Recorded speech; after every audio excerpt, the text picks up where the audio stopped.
Vamos lá, pessoal, vamos chegando, vamos convidando os amigos, vamos convidando os seguidores. Pra gente ganhar um tempo aí, eu vou deixar rolar uma musiquinha, espero que vocês gostem. E vamos convidando os amigos, os seguidores. E vamos que vamos.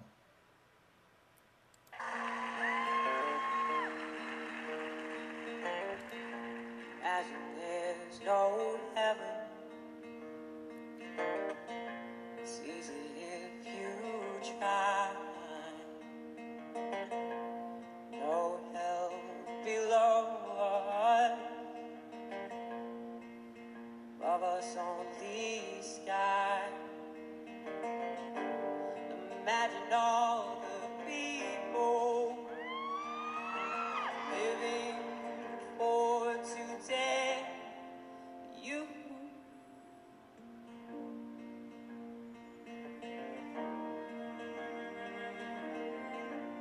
imagine there's no country.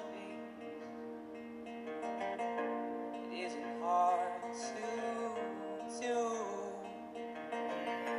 Nothing to kill or die for.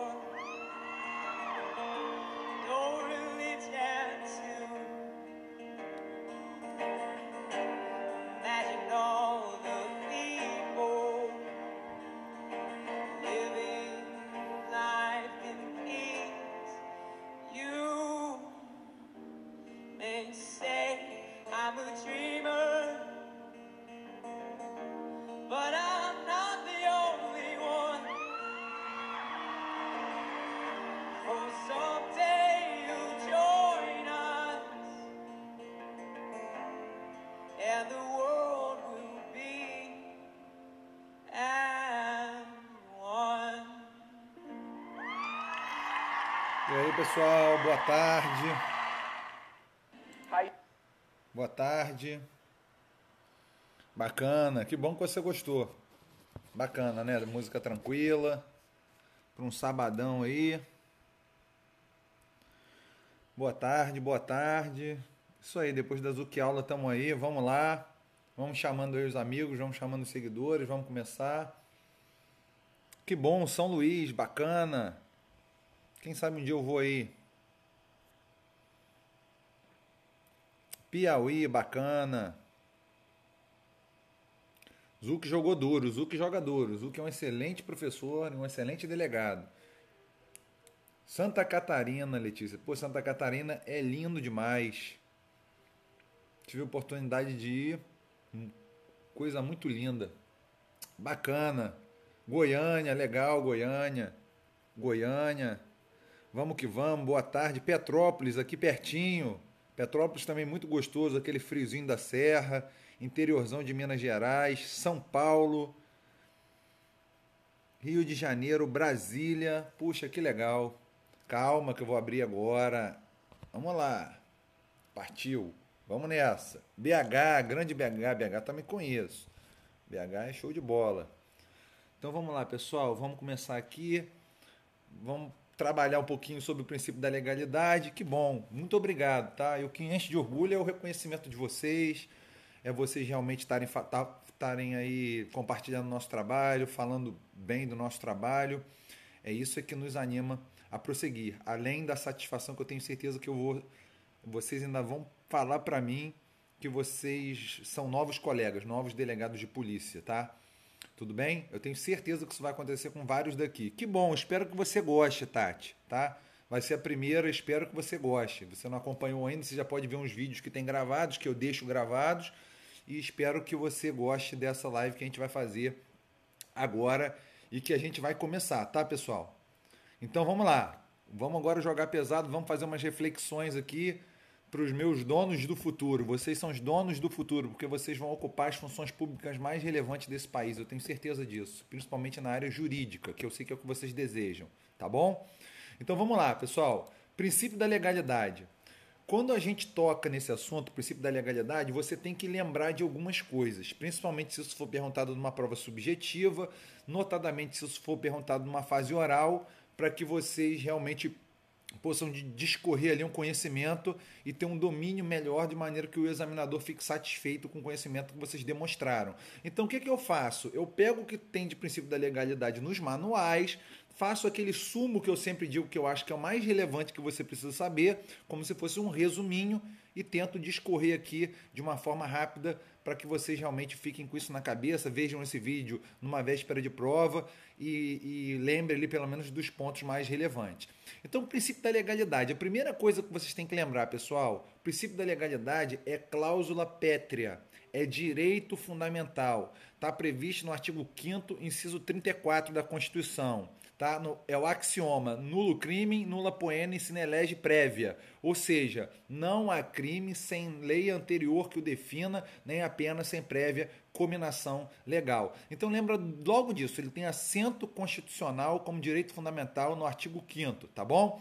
O segundo que a gente vai prosseguir. Qual a origem do princípio da legalidade? Aqui, pessoal, como a gente tem tudo em direito, tem uma certa controvérsia, né? A galera do direito às vezes é meio difícil de se entender em alguns pontos, a gente tem uma controvérsia aqui sobre a origem desse princípio, tá bom? Então tem 3 correntes, eu não vou dizer o que cada uma fala profundamente, o que cada uma delas aprofunda, mas eu vou dizer que vocês têm que saber. Para uma primeira corrente, o princípio da legalidade nasceu lá atrás no direito romano, tá bom? Essa é a primeira corrente. Uma segunda corrente nasceu na Carta de João Sem Terra, em 1215. Quem se filia a essa corrente? Francisco de Assis Toledo, tá bom? Para uma terceira corrente, no contrato social, lá atrás também idealizado pelo iluminismo na Revolução Francesa. Se pergunta assim, qual majoritário? Depende do doutrinador que você leu, depende do que você vai adotar na hora da prova. Não consegui encontrar um majoritário, é muito citada a posição de Assis Toledo na Carta de João Sem Terra de 1215, tá bom? Então tudo bem, é isso aí, delta no RJ, delta no Rio de Janeiro. Vamos prosseguir. Uma outra coisa que você tem que escrever na sua prova sobre o princípio da legalidade ou abordar numa fase oral, que você já vai começar ganhando ponto do seu examinador, é o seguinte: trata-se de uma limitação do poder estatal. Ele é uma limitação do poder do Estado na esfera de liberdades individuais, tá bom? Ele é uma limitação do poder do Estado na esfera das liberdades individuais. Ferraioli tem a legalidade como ponto basilar do garantismo. Então vocês podem lembrar logo isso. É uma limitação do poder estatal de interferir na esfera das liberdades individuais e que Ferraioli tem a legalidade como ponto basilar do garantismo, certo? Então, pessoal, em síntese, eu vou trazer para vocês aqui uma reflexão no direito constitucional e uma reflexão do direito administrativo. A legalidade também está em outro inciso da Constituição, que é no inciso 2, quando fala: ninguém é obrigado a fazer ou deixar de fazer alguma coisa em virtude de lei. Tudo bem? Aqui é uma legalidade mais em sentido lato. E a outra, está no princípio, é um dos princípios basilares do direito administrativo, no artigo 37, lembra? Do famoso LIMP: legalidade, impessoalidade, moralidade, publicidade, eficiência. A legalidade é o L do LIMP, né? É logo o primeiro.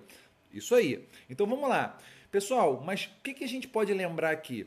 Lembrar, por exemplo, do direito administrativo, a legalidade, ele é um princípio de dupla face, ou as duas faces da moeda do princípio da legalidade. Por quê? Porque numa moeda tem um lado e tem um lado de baixo, não é isso?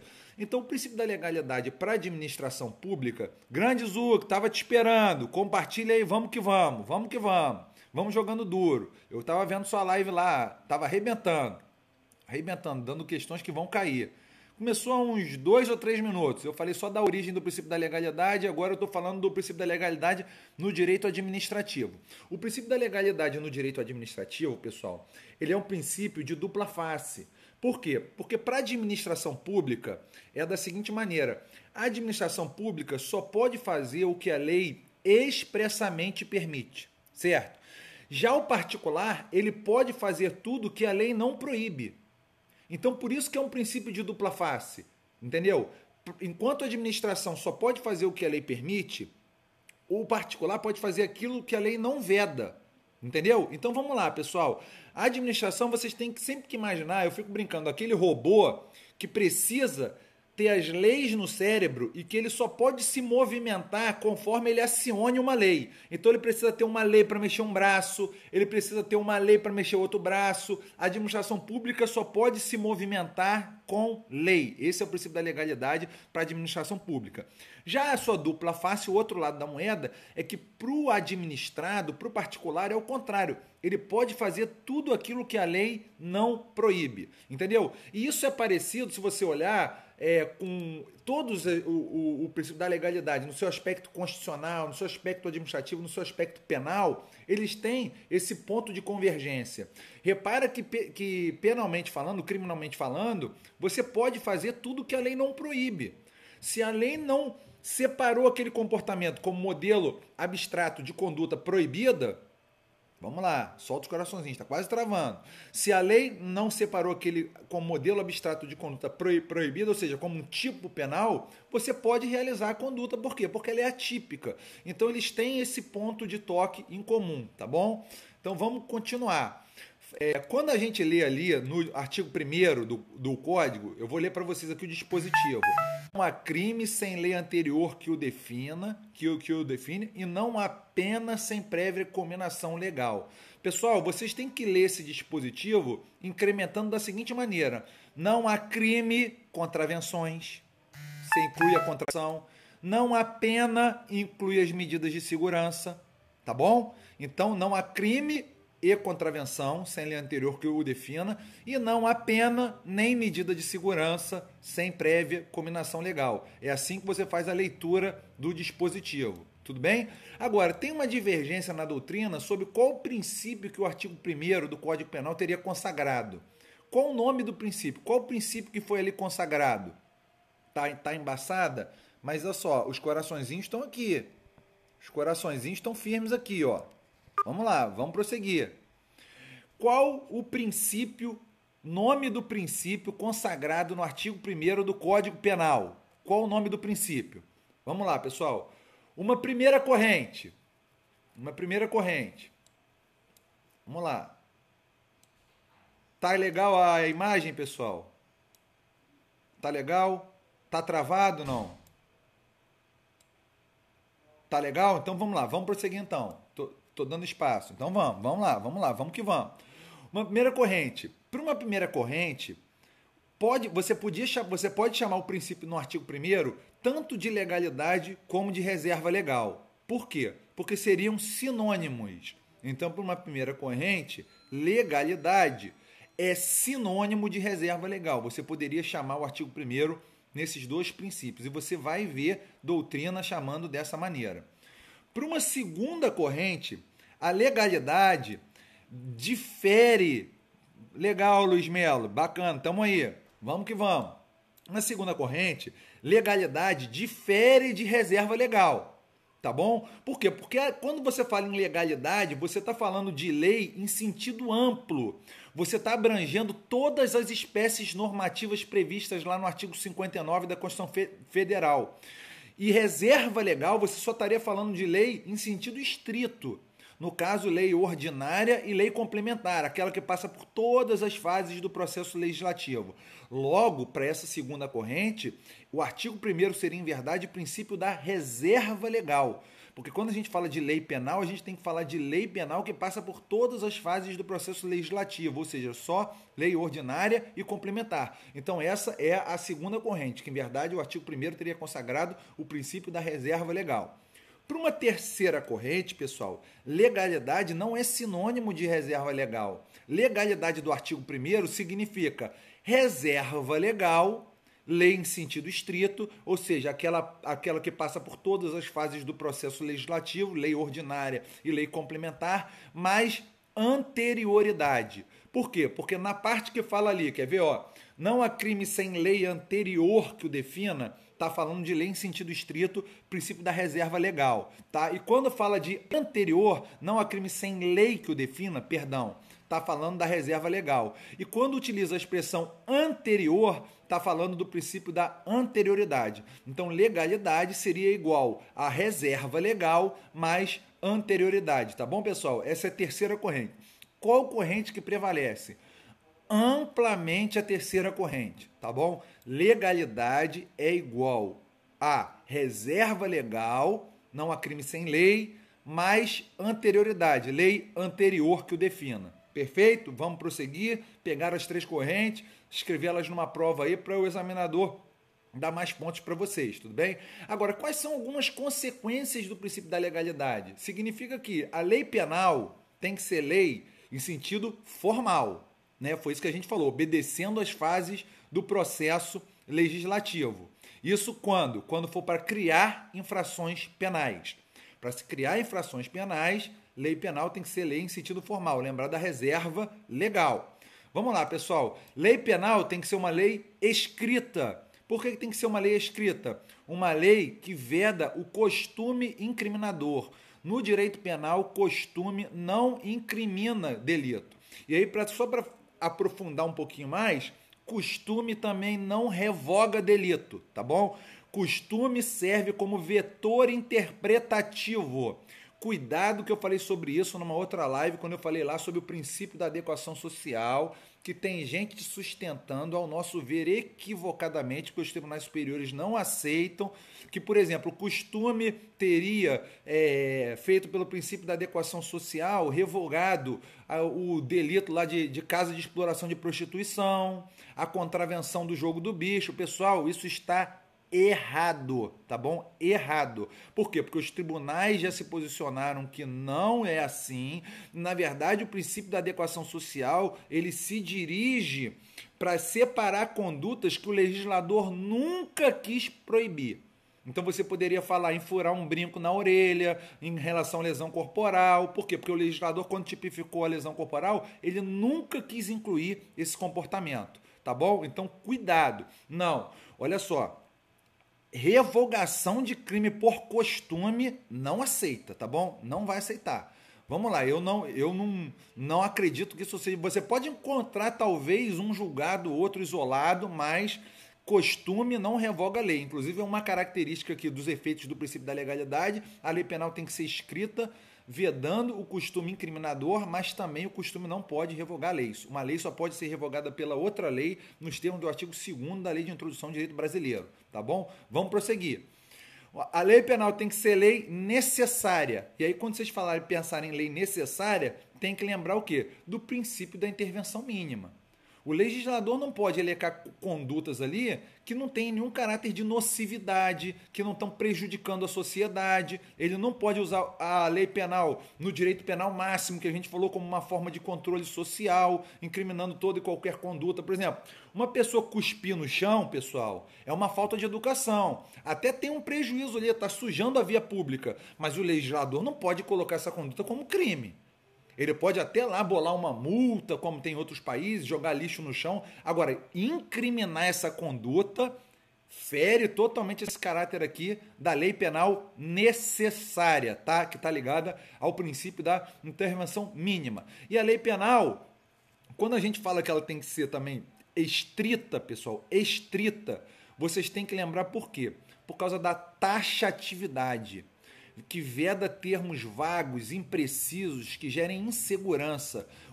A pessoa, o cidadão, ele tem que saber, ainda que não com aquela consciência jurídica, porque ele não precisa ter consciência jurídica, muito pelo contrário, mas ele tem que ter uma ideia de que aquela conduta é proibida. O que significa isso? Isso significa que não pode um termo penal vago ser utilizado, de que sempre foi utilizado assim em estados totalitários, de uma forma que o Estado escolhesse o que ele poderia encaixar ali como crime ou não.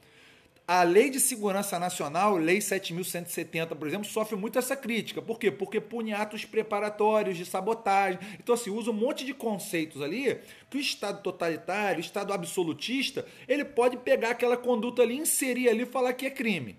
Tá bom? Então, vamos lembrar disso aqui. A lei estrita tem que lembrar do princípio da taxatividade, que veda termos vagos, imprecisos, que geram insegurança jurídica. Tá bom? E a lei penal tem que ser prévia, pessoal. Por que prévia? Para vedar a retroatividade maléfica. Porque lembra que a gente falou que isso é um instrumento de garantia do cidadão contra o poder punitivo estatal? Se a lei penal não tivesse que ser prévia, era muito fácil. Ou a gente quer punir aquele ali é o inimigo. Ele fez esse comportamento hoje. Vamos fazer uma lei penal amanhã que tipifique esse comportamento e vamos chamar ele aos tribunais. Aliás, vamos até ir lá prender ele na casa dele. Não tem condição. Por isso que a lei penal tem que ser prévia, para realmente se efetivar como garantia do cidadão. Agora, pessoal, vamos trabalhar uns temas aqui que já são batidos, mas algumas pessoas ainda ficam assim, na hora que a prova pega pesado mesmo, a pessoa fica meio, será que é isso? E eu vou trazer para vocês aqui para a gente discorrer um pouco mais sobre isso. Medida provisória pode versar sobre direito penal? Aí, responde aí em 30 segundos. 30 segundos para você pensar. Medida provisória pode versar sobre direito penal? Não, tô vendo aqui não. Oi, tudo bem? Não, tudo bem, pessoal. Vamos prosseguir então. Eu vou ler com vocês o artigo 62, que trata agora, vamos prosseguir. Vamos baixar as mensagens e vamos prosseguir. Vamos lá, pessoal, eu vou ler o medida provisória, artigo 62. Em caso de relevância e urgência, o presidente da República poderá adotar medidas provisórias com força de lei, devendo submetê-las de imediato ao Congresso Nacional. É vedada a edição de medidas provisórias sob matéria. Inciso 1, relativa a linha B, direito penal, processual penal e processo civil. Então, veja bem, pessoal, está dizendo aqui, ó, direito penal. Agora, pessoal, eu vi algumas pessoas aqui já acertando. Cuidado que o STF tem julgados, e além dos julgados, eu vou dar um exemplo para você na prática, que pode versar sobre direito penal, mas quando for sobre direito penal não incriminador. Tudo bem? Pode versar sobre direito penal, desde que seja sobre direito penal não incriminador. O que não pode é criar infrações penais ou cominar penas. Tá bom? Já tem decisões do STF nesse sentido, no sentido de que a vedação do artigo 62, parágrafo 1º, inciso 1b, não abrange normas penais benéficas, assim consideradas aquelas que as abolem, por exemplo, que sejam abolicionistas,